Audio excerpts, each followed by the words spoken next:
Auditorio de Hora Cero Deportes, muy buen día, los saluda Gerardo Ramos Minor desde el estudio de Hora Cero y da mucho gusto recibir esta llamada con nuestro compañero Carlos Torres, analista de Hora Cero Deportes desde Buenos Aires, Argentina. Carlos, ¿cómo estás? Hola Gerardo, un gusto estar con todos ustedes. Todo muy bien por suerte. Oye, pues se hace bastante pertinente esta plática porque pues realmente la actuación de los equipos argentinos pues ha dado mucho de qué hablar. Se esperaba mucho de ellos y sin embargo en la primera ronda eliminados. De entrada, ¿es sorpresa cómo lo tomó Buenos Aires? Sí, a ver, quizás llama más la atención, si hacemos un cuadro comparativo entre Boca y River, llama más la atención lo de River, pero porque, a ser honestos, en River creían que el grupo le daba la posibilidad de clasificarse a octavos de final. Cuando se dio a conocer el grupo de Boca, Boca ya de antemano sabía que teniendo a Benfica, que teniendo a Bayern Múnich, quizás era mucho más difícil todo. En el caso de River creo que la frustración es mayor porque sin ánimo de subestimar a nadie, River creía que a Urawa le iba a ganar y que inclusive a Monterrey le iba a poder ganar, entonces ha sido un batacazo y el golpe para River ha sido muy duro.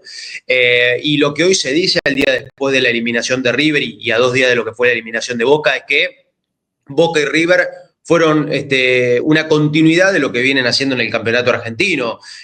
No atraviesan buenos momentos en el campeonato argentino, ni siquiera llegaron a la final del torneo argentino hace un par de semanas atrás, y en el Mundial de Clubes fueron lo mismo que lo que venían mostrando, es decir, fueron consecuentes con lo que ya mostraban aquí en la República Argentina, aunque obviamente el golpe es mayor porque la competencia es mucho más importante como es un Mundial de Clubes. Ahora, como mencionas, el golpe para River es muy amplio porque tenían al jugador que más ha llamado la atención, por lo menos en este semestre, que es Mastrotano con sus 45 millones de euros, ¿no? Quedar fuera con ese jugador es dolorosísimo. Sí, sí, porque además River tiene el plantel más caro de la Argentina, tiene un presupuesto para que ustedes tomen una dimensión. River tiene contratos casi que si, se asimilan a los que tiene un jugador en Brasil, en la liga brasileña, hasta inclusive contratos que paga el fútbol mexicano. Siempre aquí hemos dicho que el fútbol brasileño paga mejor o que inclusive el fútbol mexicano paga mejor que el argentino. Y hoy River, por la situación económica, o tiene la posibilidad de, en muchos casos, de igualar o hasta superar lo que recibe un jugador en otras ligas importantes del mundo. Entonces, teniendo en cuenta los gastos y las inversiones que River ha hecho en el último tiempo, claramente se esperaba muchísimo más. Independientemente que después podemos analizar las cuestiones futbolísticas, si mereció River quedar eliminado, ¿no? Ese es otro tema. La realidad es que River no cumplió el objetivo y es un golpe duro porque es un plantel que está evaluado en mucho dinero y es un fracaso con esta palabra que suena fuerte, pero es una realidad. Ha sido un fracaso lo de River en el Mundial de Clubes. Ahora, Boca realmente es futbolísticamente hablando incomprensible qué pudo haber pasado ahí. Estos resultados de este equipo, con esta jerarquía, con estos jugadores, y que venga, o sea, como que la cereza del pastel vino a ser que un equipo de semi-amateur te empate. ¿Cómo lo ven en Argentina? Sí, para hacer, digamos, terminologías que se están empleando mucho aquí en la Argentina, lo de River lo catalogan como un fracaso deportivo y lo de Boca, peor aún, como un papelón futbolístico, porque siempre insisto, hablando en términos futbolísticos, es poco digno empatar con un equipo que ni siquiera son profesionales, que como se ha dado a conocer son jugadores que además tienen otras actividades para poder subsistir. Entonces, lo de Boca es mucho más grande todavía. Y vuelvo a lo que te decía en un momento, ¿no, Gerardo? Boca es una continuidad, al igual que River, de lo que demostraron en el campeonato argentino.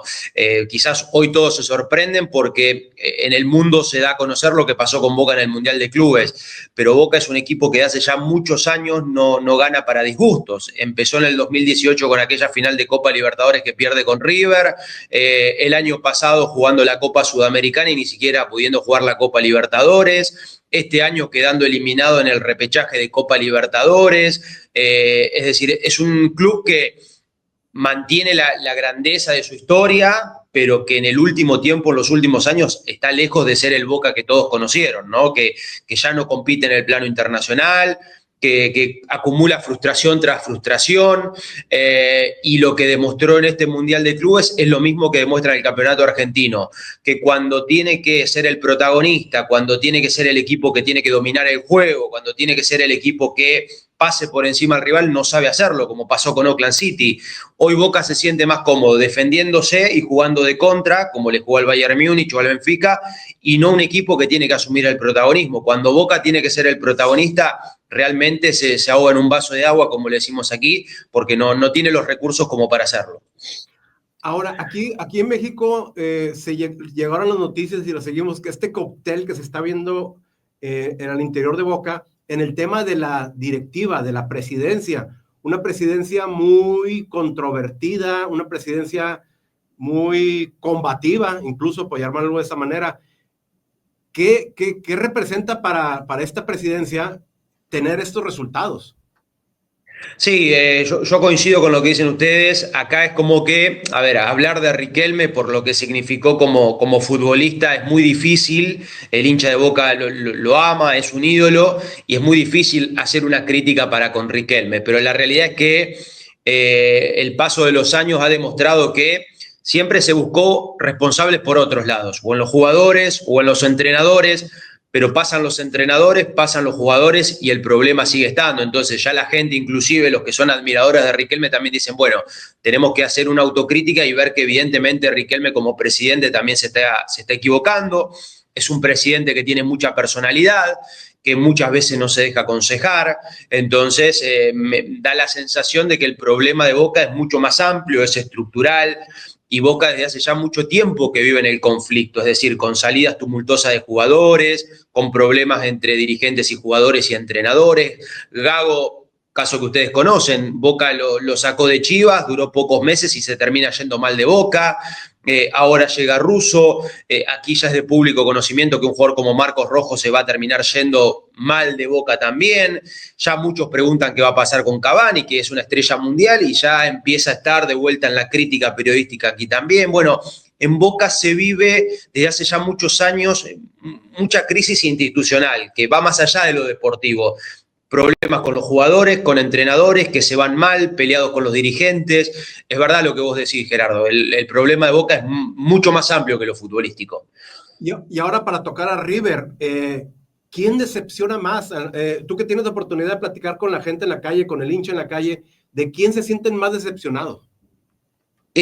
A ver, yo creo que con River, pero porque vuelvo a lo que te decía recién, yo creo que en River había mayor expectativa de que pudiera clasificar. De hecho, mucha gente, quizás audaz, ya había sacado los pasajes para quizás más adelante y ahora van a tener que adelantar el viaje de regreso, porque la realidad es que la gente tenía mucha fe, estaba muy confiada con por lo menos pasar a octavos o hasta inclusive llegar cuartos de final por cómo se había dado la llave, y es un golpe muy duro, es una decepción muy grande porque además aquí el hincha ha hecho mucho gasto económico para ir hasta Estados Unidos, para acompañar al equipo. River tiene campeones del mundo, como bien decías vos, tiene a Mastantuono que se va al Real Madrid. Entonces la ilusión de River era muy grande, y yo creo que si bien los dos decepcionaron, River, teniendo en cuenta el grupo y que quizás era un poco, entre comillas, más accesible, está claro que quizás la decepción más grande la tiene River. Pues Carlos, muchas gracias por este análisis, muchas gracias por contarnos cómo se está sintiendo en las calles de Buenos Aires, esas calles que viven fútbol, que realmente va más allá de una simple afición. Ya por último, preguntarte, ¿el Mundial de Clubes se acabó para Argentina? O sea, ¿los aficionados crees que van a apagar la tele y decir a otra cosa, mariposa? Sí, sí, para que ustedes se den una idea, ya hoy pasaron menos de 24 horas de la eliminación de River y en River ya se está hablando de los refuerzos que van a llegar. Maximiliano Salas, un jugador de Racing. En Boca se acaba de hacer oficial, dicho sea de paso, una primicia también aquí de Hora Cero Deportes, que regresa definitivamente Leandro Paredes a Boca Juniors. El jugador de la Roma, campeón del mundo, vuelve a Boca Juniors. Así que eso es lo que pasó. Se apagó la tele y ya hoy Boca y River están hablando de lo que viene. River de la Copa Libertadores, que juega en agosto. Boca del debut con Argentinos Juniors en el Campeonato Argentino. Aquí es borrón y cuenta nueva. Oye, hablando de eso, y preguntarte si se ha escuchado algo en Argentina, ¿Andrada para Vélez? Sí, porque se han hecho eco aquí en Argentina de las declaraciones de Andrada, reconociendo que no cree que después de mitad de año siga en Monterrey.